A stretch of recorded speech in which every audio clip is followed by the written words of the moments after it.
And it's BourbonBlog.com live. I'm here with the chief blender and the distiller of WhistlePig, one of our favorite distilleries, one of our favorite places to go, one of our favorite whiskeys to drink. It's Meghan, Ireland, and Mitch Mahar. And thank you all so much for joining me. You're actually at the distillery right now. Yeah, we are. Thank you for having us. We're really excited. Yeah. Oh, absolutely. There's so much great innovation that's been happening. It just seems like every time I look up, you're releasing something new. Of course, we love the core collection, the piggyback, the 10, the 12, the 15. I even have some 15 back here. All of those, right? But like this is the one we're going to be tasting tonight, and everybody watching, get ready for this because this really is something that it's like no other whiskey I've had before. It's really experience all its own. You all have some, of course, behind you there. I see some roadstock. Yeah. Right, and what a cool thing to have you both at the distillery. Is some whiskey aging behind you? So this is the museum part of our distillery. So these are just for show. I like it, but those are like real whiskey barrels. I like it. I like the whole backdrop. You all are in Shoreham, Vermont. Amazing place. Mitch, you're pretty new to the team. That's pretty new. Yep. Yeah. So I've been here since the fall of last year, and it's just been great all around. That's cool. That's cool. Meghan's been the chief blender. She's been at it for a little while there, right? I've been around at WhistlePig for about 3 years. 3 years, and what an exciting thing for us here at BourbonBlog to be the first to actually do an interview with both of you in the same place.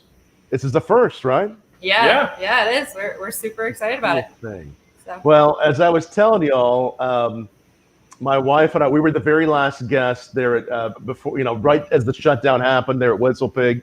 There would probably be no better place I would rather have been for my last little distillery trip before we entered, the long year we've had. But we are looking forward to seeing you getting back on the road, as we say, with the roadstock here very soon. We're so excited to have people back at the farm. Yeah. So I bet it's fun to welcome some people back, right? Yeah. We got so lonely here over COVID. We bought 2 more pigs. You did? Yeah. What are their names? Orwell and Cece. So you now have, how many total is that? So we have 3 now: Mortimer Jr., Orwell, and Cece. Amazing. So they needed some friends, and now some new pigs. Yeah, that's what we went with. Now, were they babies when you brought them in? Yeah, They were so tiny. I actually drove in my personal vehicle over to a farm to go pick them up, and one fit in a dog cage and one fit in a cat crate, and drove them back to the back of my car. That is so cool. It's always fun to come back and see the offspring and to see the new pigs. Okay, well, I didn't mean to rush. I didn't mean to actually beat you on having a sip of this, but it's so good. I did try it the other night. This is a really interesting story. Okay, so when you think about whiskey that's been places, whether it's been, gone down a river, on an ocean, there's all these different things that have been innovative products, but never has this been done before. This is a first ever. It had a lot of steps. A lot of great people, including you all, had your hands on this. Yeah. Tell us just step by step, what is WhistlePig RoadStock? So WhistlePig RoadStock is finished on the road. First time, super exciting. So we sent some barrels out, some of our whiskey barrels out on the road from Vermont to California, and they ended up at Firestone Walker Brewing, where we then flipped our whiskey into their beer barrels. So it finished in both their beer and then also Jordan Winery, also located out in California. And that drove back to Vermont, really shaking up that whiskey into those beer and wine barrels to get those flavors. So a really cool experiment and turned out great. Actually, Mitch got to go on the trip, so he's personally flipped those whiskey barrels for us. So I'm sure he can talk a lot more to the trip than I can. But you were actually on this journey in this was like a 16-wheeler, right? Yeah. So I wasn't on the 16-wheeler. It's that they wouldn't let me. I would have otherwise, though. But no, I was here in Vermont when we were loading him up. And, when we were loading him in, I was in, pants and sweatshirt. And then, took him out to, Arizona, California, and experienced that nice 90-degree heat in the middle of May. And, it went through all those different pressure changes, temperature changes, all that rattling on the road, went through the whole gamut. So again, starts in Vermont. It is how old is it? Is the whiskey as it goes into the barrel or as it goes onto the truck? So it's a 5-year-old whiskey, rye whiskey. 5-year-old whiskey. Okay. It's your rye whiskey, goes onto the truck, you're loading it on, and a lot of barrels. I mean, they were able, it's a limited edition, but they were able to put quite a number of barrels on the 16-wheeler, right? Yeah, so we did 80 barrels on the truck. 80 barrels on the truck. Journey begins, and of course, it's what's happening on this journey. That the barrels, because they're agitating the road. That's adding to it. Talk about that a little. Yeah. So you're getting all this flavor development from just pure agitation. They went over the Rockies, so you're even getting barometric pressure differences. Wow. Yeah. And then, it was what was it? It was 45 degrees, 50 degrees when we were loading them up here. And then in California, it was close to 100. So, you had a 50-degree temperature swing and back. Yeah, so all of those things push that whiskey in and out of the barrel, in and out of that wood, and really add to the flavor profile of the whiskey. Yeah, that's a lot of. I mean, I'm just thinking about if we were in the back of that truck, what it would feel like. And this is 80 barrels, so this is a lot of things happening. So it arrives in California, and then part of the whiskey goes into the wine barrel, and part of it goes into the beer barrel. Yep. So we had a group of the barrels flip into a red wine from Jordan Winery. And then part of the barrels flip into Firestone Walker, an ale from them. Right. Both of these amazing products. And I remember back when I was just beginning to get into wine, I mean, that was one of the very first premium wines I ever had. Jordan wine, one of the best there in Napa. I mean, you picked, two of the best places in California to work with. Was there a goal of taking it to California? Was it just, a far destination? Was there a reason for that? What was the... Yeah, I think we wanted to go cross country. We really wanted to get to California, and right. These two places really offered us great partnerships. Like you said, Jordan Winery is renowned, an amazing winery. And when I mentioned we might be working with Firestone Walker to Mitch, I don't think I've ever seen him so giddy as a bit of a beer nerd himself. Yeah. It's such good beer, and it's an ale from them. Yep. Ale, yeah, great stuff. I've been to several of their locations in California. Amazing places, great beer. So then once they're in that, then they're traveling back to Vermont. And were you on the journey back to Vermont, Mitch? Were you on part of it? So, although I would have loved to have been on the journey back, the distillery called, and so I ended up flying back from California to Vermont. But I kept up with our truck driver the entire way, and he was honestly an amazing guy, super great, salty earth type of guy. Yeah. And he was like, it's such and such degrees in Colorado today, and we're driving through Chicago, and, kept me posted the entire time. Wow. Eddie, obviously, I'm sure there's always stories on any road trip. Any stories you can tell us about the way out that might be fun to mention as far as anything that happened on the way out? I mean, so we can talk about Hellcat, right? Yeah, we're allowed to talk. Yeah, okay. So, we had a whole part of this campaign of just sort of the idea of the Great American Road Trip and just, sort of right. car culture, this, that, the other. We ended up buying a Dodge Hellcat and fueling it up on a fuel mix made from aged whiskey. And so just being able to see that Hellcat and hear that Hellcat just rip along a racetrack Yeah, there it is. That's it right there, isn't it? Yeah, that's the ticket. Yeah. Yep. So, That's the Dodge Hellcat. You've actually fueled this on. You actually used whiskey to fuel this partly. yeah. So we use some whiskey from here on the farm, and they put it in part of the gasoline mixture to fuel that car. Does that? So you have to have gas, of course, too. But you put a little whiskey in. Does that just kind of more of a nod to the whiskey, or does it do anything to the performance? Not for not. So Chris and Christy ripped the car along a racetrack, and they were saying that the performance felt great. Maybe not perfect. I was really hoping for this is the greatest driving experience we've ever had. But the distiller in me just wants that. But they couldn't tell a difference. It just performed excellently the whole way through. Amazing. And you got it branded. Of course, we see there the truck that was carrying all the whiskey right behind it. Chris and Christy, talk about them. They look like they are a fun pair. Oh, they were great. They were super fun to be around. Super knowledgeable car people, and I just couldn't get enough of them.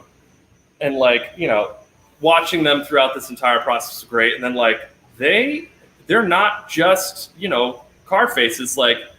They put that car through the measures along this racetrack out in Phoenix, Arizona, Radford Racing.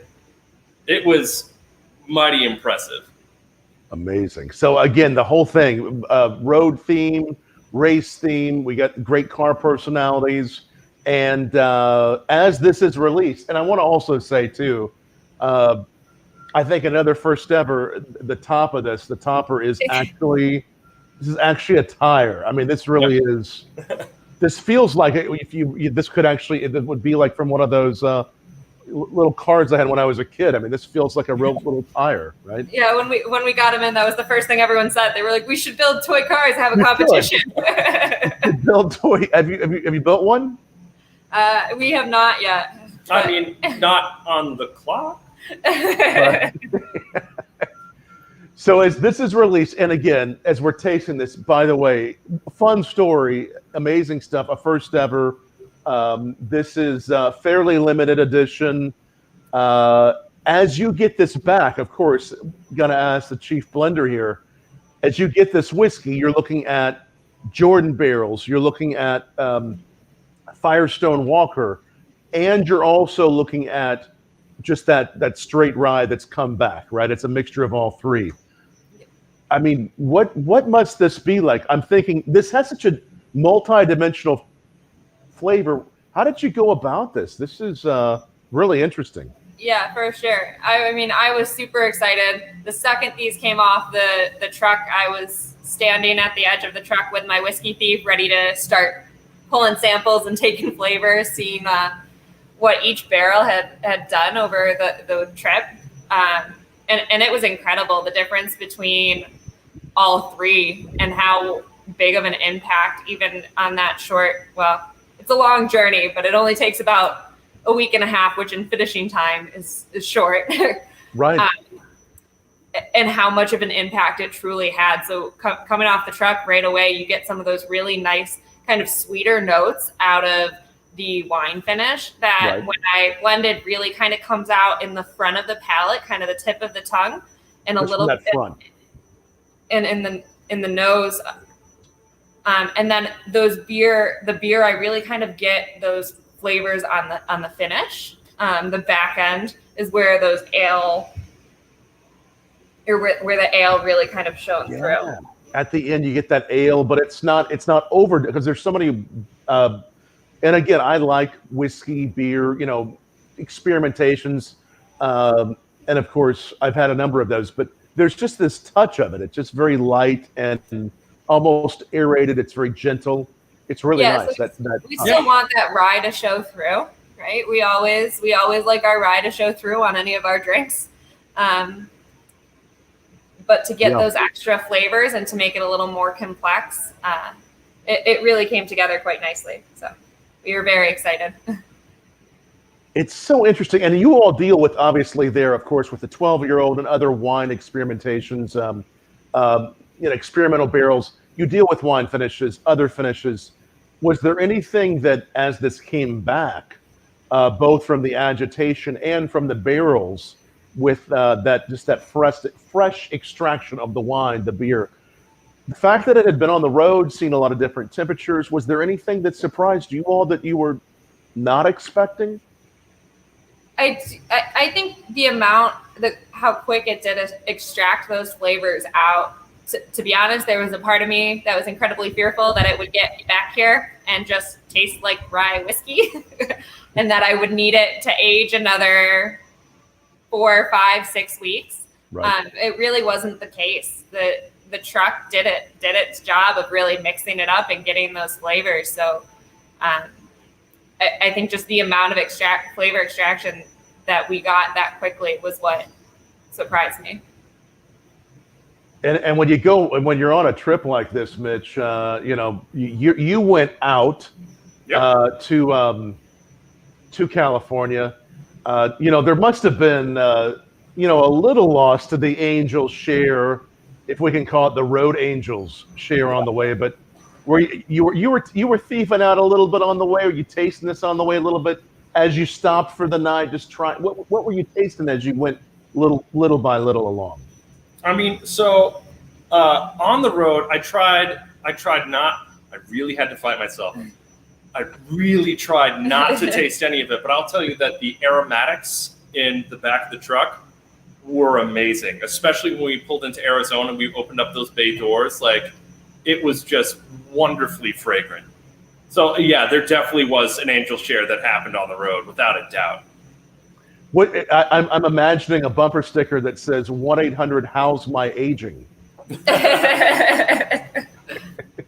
Or just how do I smell? Probably better than any truck out there. I can imagine it just did some magical things. Well, this really is just so interesting. I mean, if someone handed this to me, I might know there was a wine or beer age, maybe, but I just think it just, again, you get the rye, it's a whiskey, but it's in a class all its own.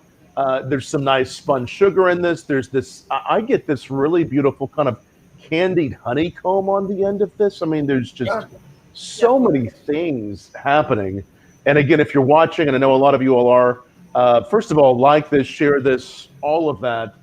Tell us what WhistlePig that you most enjoyed. But second, make sure you find this because they're only releasing so much of this throughout the country.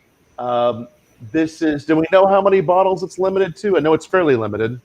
Yeah, so case-wise, 10,000 cases we did. 10,000 cases, and this is something that even if they do this experiment again, this one will never happen again. It's very, very special. But wow, I think it's so, to know that I'm putting this in my mouth and it's seen all those miles and it's seen all those places.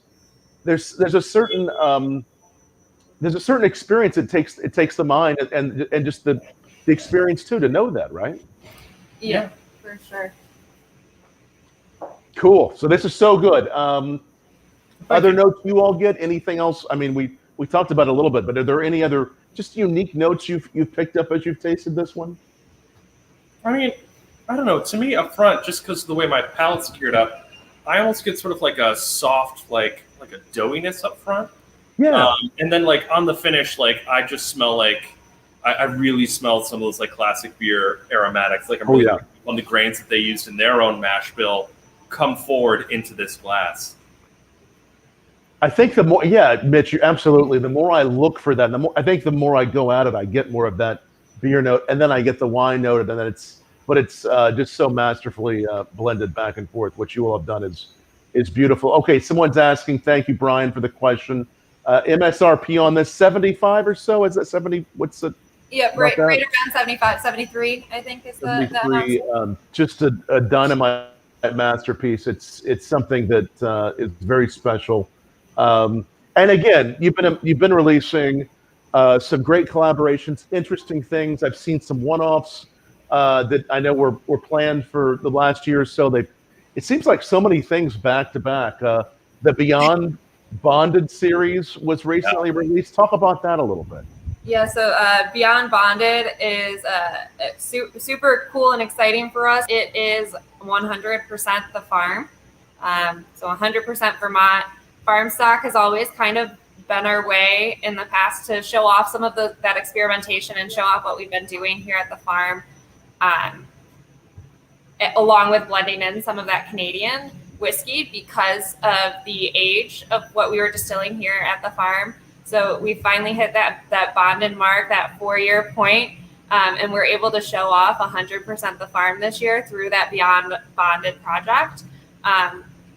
And we really dug into it. So we have 30 fun facts, 30 interesting points of where that whiskey came from, so what field it's from, what type of charred barrel it was in, really just kind of digging into that specific bottle and that specific barrel.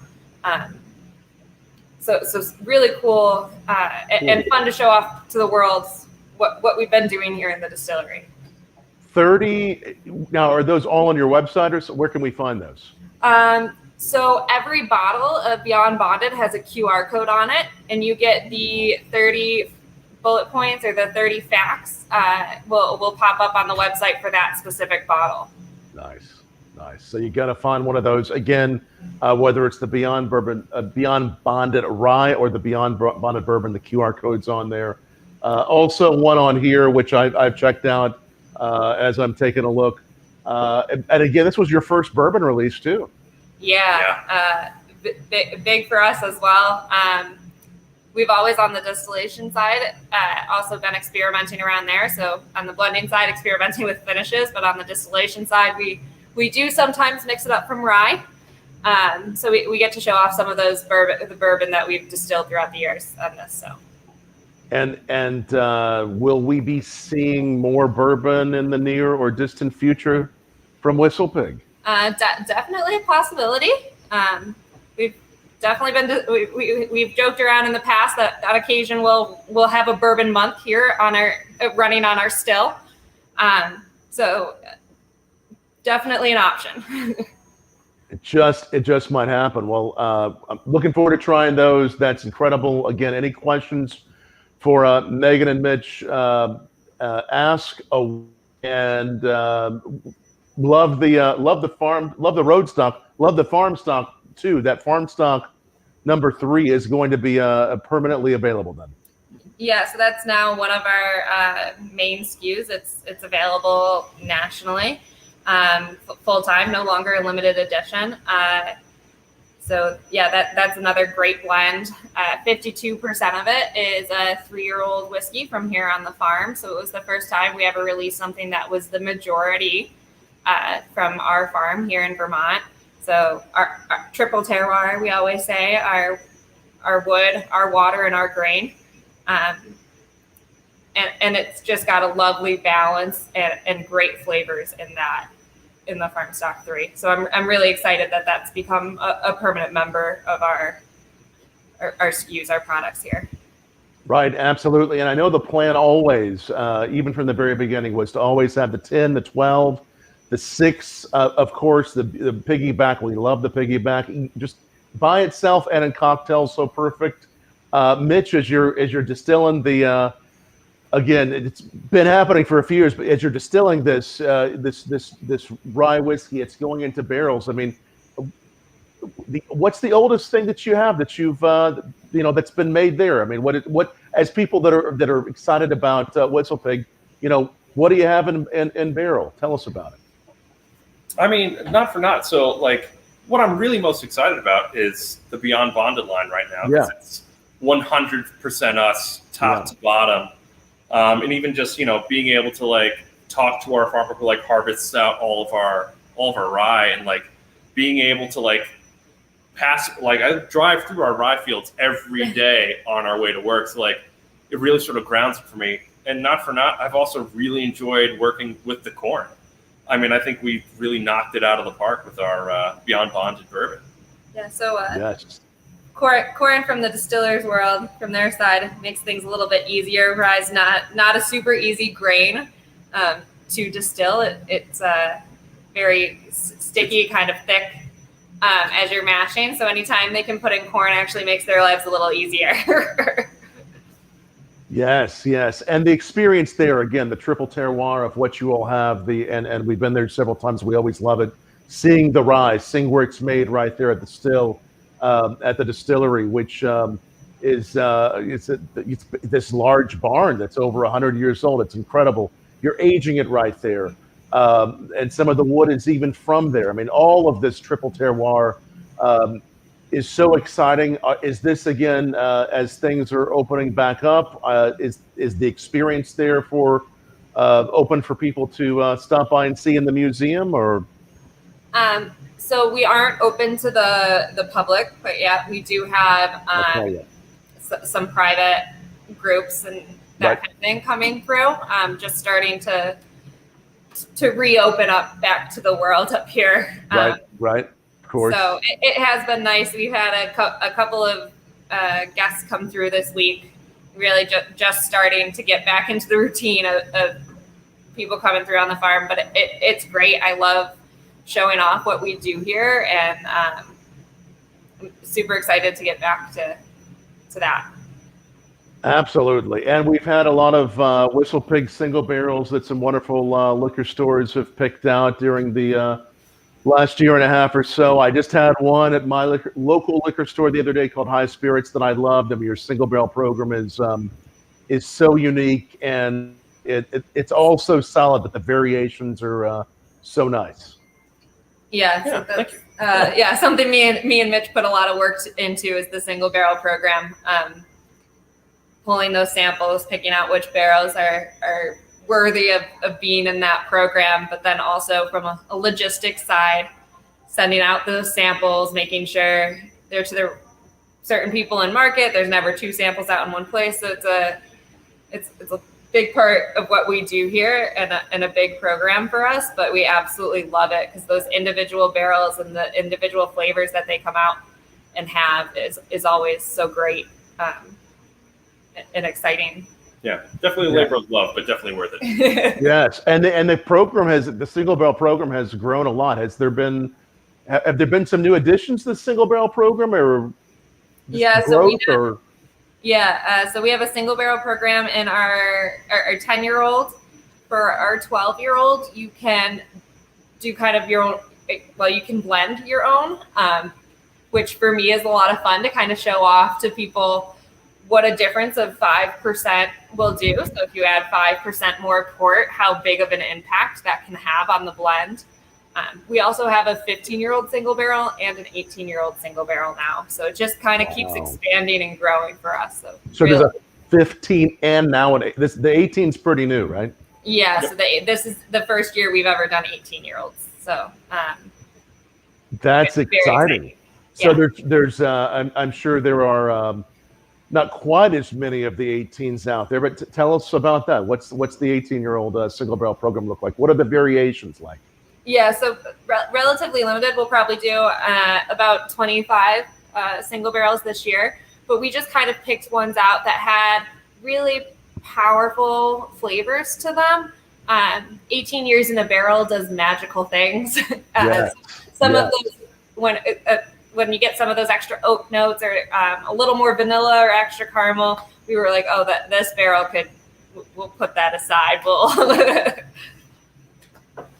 That's exciting. I can't wait to try one. Of course, as I mentioned to you all earlier before we began, your boss, of course, love all your whiskeys. Your Boss Hog, which is just right over here this past year. Is that this past year's? I can't tell. That might be last year's, but I do have some of the last year's, the Magellan's Atlantic. One of my favorite whiskeys probably the last 5 or 6 years, just period. I mean, it was just so dynamic. They always are, but that Magellan's Atlantic was just something so multi-layered. Probably, there's a chance that there might even be some out there that people could still pick up. So a couple cases, I think, out there still wandering around. But there might be, but we were super excited and proud about that one. We actually just won Best Rye at San Francisco with the Boss Hog 7. So Boss Hog 7, just amazing. All these I've tried since the very beginning. I think we were one of the first to report on the Boss Hog years ago. Any hints or anything at all you can say about the forthcoming one? Which one would it be? September, October? When's it coming? So September we're looking, and I guess my hint would be that last year was Magellan's Atlantic. So you can make the connection to maybe the next part of his trip. You think that it might just be another part of the trip that Magellan was on? It's possible. Could be. I may have to look up some history on that, but one more stop along the way, or the next stop along the way. So that's a little, definitely be excited to try that one. Of course, the most recent journey of WhistlePig RoadStock Rye Whiskey. It's out now, coming this month. Is it already out on some shelves? Yeah, out on shelves. So all right, so be watching for this. It's just absolutely unique, delicious, creamy candy. Just so many things happening on this for beer, wine lovers alike, and one of a kind. So thank you all for tasting this with us on BourbonBlog, and Mitch and Meghan. It's I guess, do you ever have the nicknames of M and M? Is it two M's? I don't think we've gotten nicknames yet, but we'll keep that in our back pocket. Two M's. Again, available all across the country. The roadstock, is it just going to be in select markets? Just look for it all across the country. Okay. Yep. Wonderful stuff. Thank you all so much for this. And if for some reason any of y'all who are watching joined a little bit late, it's up permanently. It's also on our podcast later. This will be up always. So make sure you like and share this, and keep on supporting the WhistlePig. Yeah. Cheers, y'all. Everyone. Cheers. Cheers. Thanks, y'all. Appreciate it.